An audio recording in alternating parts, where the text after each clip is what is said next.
Hi there, Dal from Challengers Comics. Here to talk to you about this week's new comics for the second time because Molly Jane had one job, and that job was to hit the record button for a video, and instead she took photos. Several non-sequential photos of me spending several minutes telling you all about all of this week's new books. First of all, I've got to mention, and I hate that I have to mention this, we have everything. Everything showed up, a little late, but everything showed up in time for people to come in Wednesday morning for their subscription stuff, to buy stuff off the shelves. Mail order people, you already got your invoices.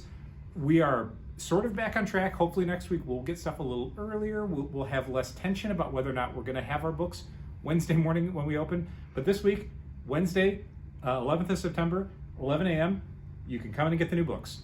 Like all of this stuff in my hand, which I'm gonna do in reverse order to how I did it the first time because I don't wanna have to do it the exact same way. We're gonna start off this time with Ultimate Spider-Man Volume 1. This is a collection of the Jonathan Hickman, Marco Checchetto ongoing series that is fantastic. It is $20 for 6 issues. David Messina also does some stuff in this. It is such a fun take on Spider-Man. It's completely different than the original Brian Bendis Ultimate series. It's different than the current Marvel Universe series. It is midlife crisis Spider-Man. It is Married with Children Spider-Man. In fact, this thing is subtitled Married with Children. That is what they call this. Uncanny X-Men number 2 and a new printing of Uncanny X-Men number 1.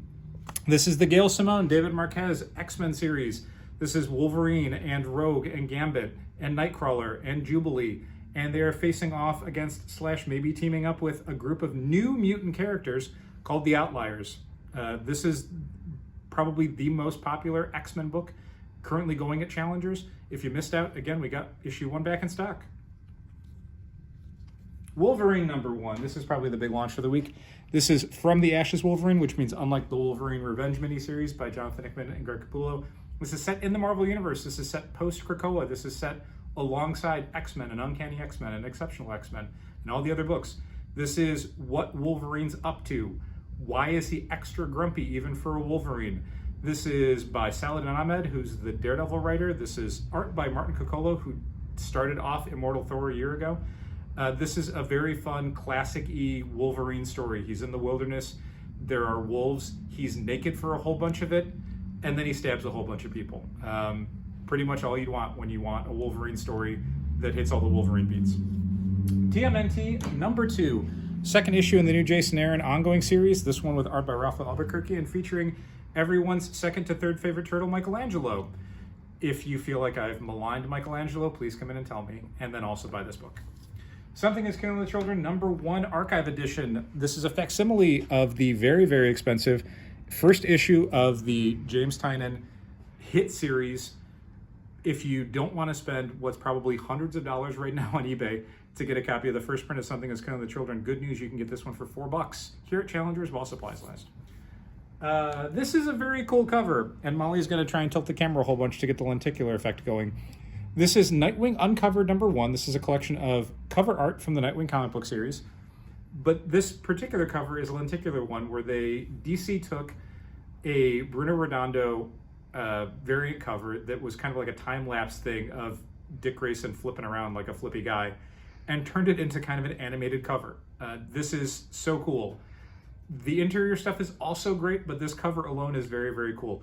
I will caution you though, if you come into Challengers to buy it, please don't touch it a lot on the front part because Patrick really, really, really hates the sound it makes. He doesn't like the sound, he doesn't like the texture of it.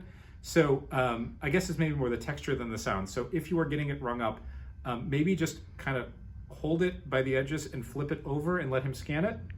And then he doesn't have to touch it and worry about it, and you can still get a cool comic. Speaking of cool comics, Helena Winhorn number 4, cover A.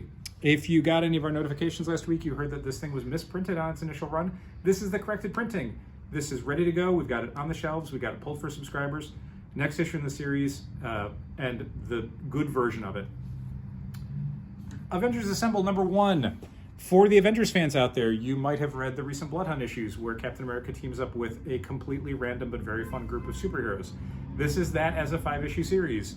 Captain America is back in the Avengers Mansion. He's with Jarvis, and he's putting together a weird kind of emergency response squad, which I think is what the ERS might stand for in the book. The second issue, they get cool jackets. Julie Power's in this. I shouldn't need to tell you any more than that. But also some of these other characters. But Julie Power from Power Pack is in this issue.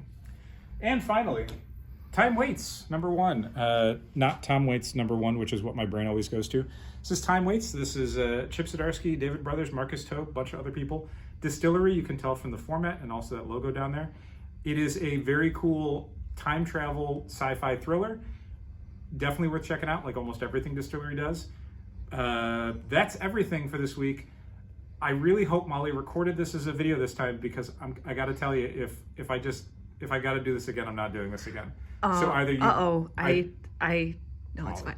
Either you watched this video and Molly did it correctly, or you didn't watch this video because she didn't, and I gave up. I'm glad we did the second time, though, because the first time you didn't mention that Wolverine's naked in Wolverine #1, and I feel like that's important info. They should have put it on the cover, not literally the naked part. That's what the Somna cover gallery is for. But Wolverine, definitely naked in a bunch of Wolverine #1. Thanks for watching. Keep reading comics.